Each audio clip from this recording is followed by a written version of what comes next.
Welcome. So in this video, we're going to work through question 12. It's a tricky question, so hopefully you've given it a go for yourself first, and now you can watch this and hopefully it will make a bit more sense. So it says, the polynomial p of x has a remainder of 2 when divided by x minus 1. So let's just immediately stop there. I know based on my remainder theorem that p of 1 is therefore going to be equal to 2. So just based on what they've told me here, I can use my remainder theorem to give me my first piece of information. And it's important that you write that out. It then says a remainder of 3 when divided by x minus 2. So I can write out my next piece of information here. P of 2 is going to be equal to 3. Perfect. So we've written down two key pieces of information based on my remainder theorem, and it's important that you write that out. Write out what you're finding out as you go along. Then it says the remainder when p of x is divided by x minus 1, so this is my divisor, is this. So this is the remainder. I.e., p of x can be written as x minus 1, x minus 2, and that's our divisor, multiplied by the quotient plus the remainder, ax plus b. So we've seen this before. You can write the dividend as being equal to the divisor times the quotient plus the remainder. And also take note that the question is actually kind to you by telling you that. They could not tell you that, and you'd be expected just to know to put the q of x here and then write out the rest like this. It would be a little bit cruel, but it wouldn't be without beyond the realm of possibility. They could do that to you. They could just expect you to write this out here. Okay, so we've written down some really key pieces of information. Let's now go to what they're actually asking us to do. We need to find the values of a and b. So hopefully it's pretty clear based on what we've written here what you're going to do. We know that p of 1 is equal to 2, p of 2 is equal to 3, and we know what p of x is going to be. So the logical thing to do here is to sub in 1 into this, set it equal to 2, sub in 2 into this, set it equal to 3, and then use simultaneous equations to solve for a and b. So that's exactly what we're going to do. Now that seems all very commonsensical now, but it's only because we have written down all the key pieces of information. If you're trying to do this all in your head, you kind of lose track of what you need to do. So p of 1 is going to be equal to 1 minus 1, 1 minus 2, q of x plus a of 1 plus b. Now 1 minus 1 is 0, 1 minus 2 is negative 1, then that's simply going to be q of x. Then I'm going to get a plus b, and this is all equal to 2. We know that. Now, as you can see here, I have 0 times negative 1 times q of x. Well, because I'm timesing it by 0, the whole thing just goes away, and therefore what I'm left with is simply a plus b as being equal to 2. And this is really important. This right here is the first equation. So put a 1 there. Perfect. Now we're just going to do the exact same thing over here now. So p of 2 is equal to 3. So that means if I go p of 2 and now put a 2 every time I see an x, you can see that the same thing is going to happen here. Plus a of 2 plus b. This is going to be 1, 0, q of x plus 2a plus b. Well, yet again, I'm chucking 2, I've got 2 minus 2, which is 0, and 0 times those things will just go away. And remember, we know what this is equal to. We know that this is equal to 3, because that's what we're told here. So that means I'm going to get 2a plus b is equal to 3. Perfect. So now I have my second equation. And now what we're going to do is use simultaneous equations to solve for a and b. Perfect. That's what we're going to do. So I have a plus b is equal to 2, that's 1, and I have 2a plus b is equal to 3.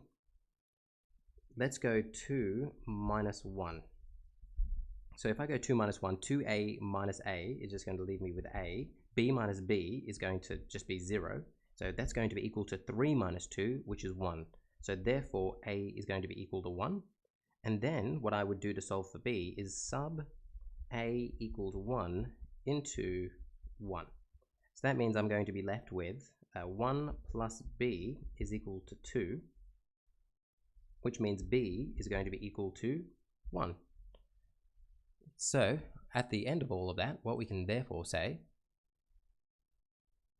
and you can see that I might have to just move this a bit. Oops, sorry. That's right. So at the end of the day, oops, let me just fix this up a bit. At the end of the day, what we can say, let me just move this down, is that a equals 1 and b equals 1. And that's the answer to the first part of our question here. We've figured out what a is equal to and what b is equal to. All right, perfect. Now, there is a part b, but before we get there, let me just come up here and just steal this. Because we have p of x, and now we know what a and b are equal to.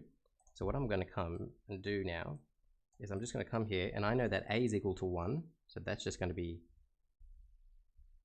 x plus 1 now. So I've just subbed a is equal to 1 and b is equal to 1 into p of x. Because that now brings us to part b. We've done a, let's now answer b. It says, given that p of x is a cubic polynomial with coefficient of x cubed being 1, and negative 1 is a solution of the equation p of x, find, now this is what we actually have to do now, we have to find px. All right, so what are we trying to do here? We're trying to solve for px. Well, what's standing in our way? This is standing in our way. This q of x, we don't know what this q of x is. If we can figure out what this q of x is, we can therefore write down what p of x is. Well, how can we figure out what q of x is? Well, in this question here, in BI, they've given us enough information to solve what q of x is. But the first thing that you need to notice is that's what we need to do. We need to figure out what q of x is. So we need to figure out what the quotient is, in the other words. Well, they've told us that given that p of x is a cubic polynomial with a coefficient of x cubed being 1. Well, based on that, what we can do is we can therefore say that p of x is going to be x minus 1, x minus 2, and this q of x here, this q of x must be x plus some constant. And then make sure to put that last bit on the end, plus x plus 1. Now, how do I know that? I know that because if I was to expand out these right here, so if I was to expand out these, I would end up with x times x times x, which is x cubed. And we know that has a positive coefficient of 1. So I know that this right here has to be x. I don't know what c is going to be, so I've just left it as c. We'll figure that out. But this is the first thing that you need to realize. Because they've told us that it has a coefficient, the x cubed has a coefficient of 1, I can write this down. Okay, so that's me using the first part of that statement to my advantage. So this question, I've used that first part right here to write this down. Now in the next part now, they tell me that negative 1 is a solution of the equation p of x is equal to 0. So in other words now, to solve for c, let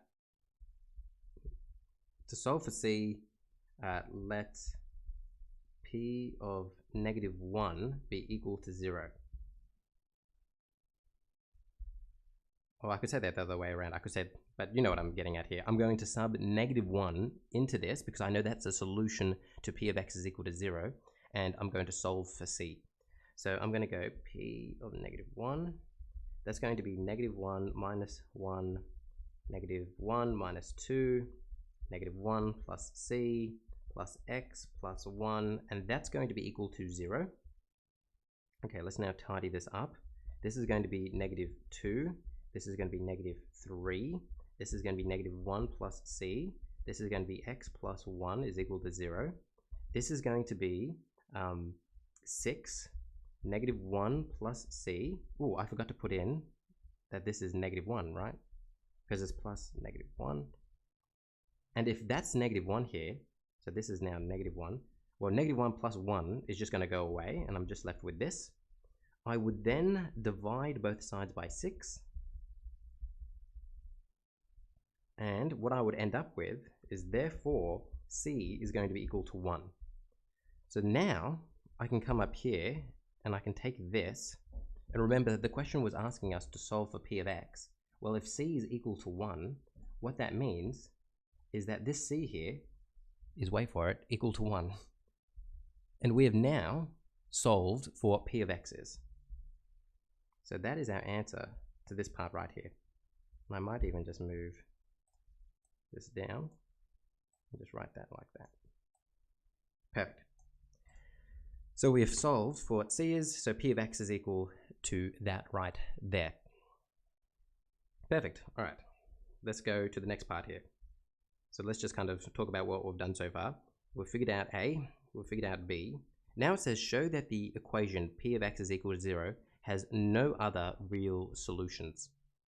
Well, what am I going to do here? So if I come back up here and I just steal this because I'll need it. The beautiful thing about technology is that you can do these things. There we go. Okay. I already know that X plus 1 is a factor because the question just tells us that P of negative 1 is equal to 0. So I already know that X plus 1 is a factor. And it wants me to show that there are no other factors. Well, what I'm going to have to do is I'm going to have to expand all this out. I'm going to have to get into a factorized form. That's what I'm going to have to do. I need to factorize it, because then once I factorize it, I can then see if there are any more solutions. Now you might be saying to yourself, well, isn't it already factorized? And it isn't, because of this hanging off the end. So what I'm going to do here is just expand this whole thing out. You can do this in, there's no real skill here in expanding it out. The first thing I might realize is that I've got x minus 1 and x plus 1. That's the difference of perfect squares. So I could write this as x squared minus 1. And that just might save some time here. And then once I'm there, then I would expand this out. It's going to be x cubed minus 2x squared minus x plus 2 plus x plus 1. Now I'm going to have to tidy this up. Well, I've got a negative x and a plus x, so they go away, which means I'm going to be left with x cubed minus 2x squared plus 3. So that's what P of X is equal to. Now, I know x plus 1 is a factor. To find other factors, divide P of X by x plus 1. So we've done this before. If you have one factor and you want to find other factors, you just take that factor and divide it by the polynomial. So I'm going to go x plus 1. And now this is x cubed minus 2x squared. Now I'm missing a term here, so I'm going to go plus 0x plus 3. Okay, let me get another color. This is going to be x squared. Carry that down. This is going to be plus x squared. Subtract. This will be negative 3x squared. Carry this down. This up here will become negative 3x squared, negative 3x, that 0. Then this will become 3x. Carry this down to become plus 3. This will become plus 3 here. This will become 3x plus 3, that 0. Remember, you had to get 0 out here because we know that x plus 1 is a factor. So now at the end of this, what I can say now is that P of X is going to be equal to my divisor, which was x plus 1, times my quotient x squared minus 3x plus 3. Perfect. So now we've got this. We know that this gives me an answer of x is equal to negative 1. That's one solution. But this right here, does this give me a solution? Well, no, it doesn't. No solution. Because I can just look at this and I can tell that the discriminant is going to be less than 0. And we can prove that to ourselves. The discriminant is b squared minus 4ac. So it's going to be, well, negative 3 squared is 9 minus 4. That's a funny looking 4. 4, 3. 9 minus 12 is going to be negative 3. Therefore, discriminant is less than 0. So therefore, only one real solution. And we could write this down. So x equals negative 1 is only real solution. To p of x is equal to 0. Quite a long question, this one, but we are finally done.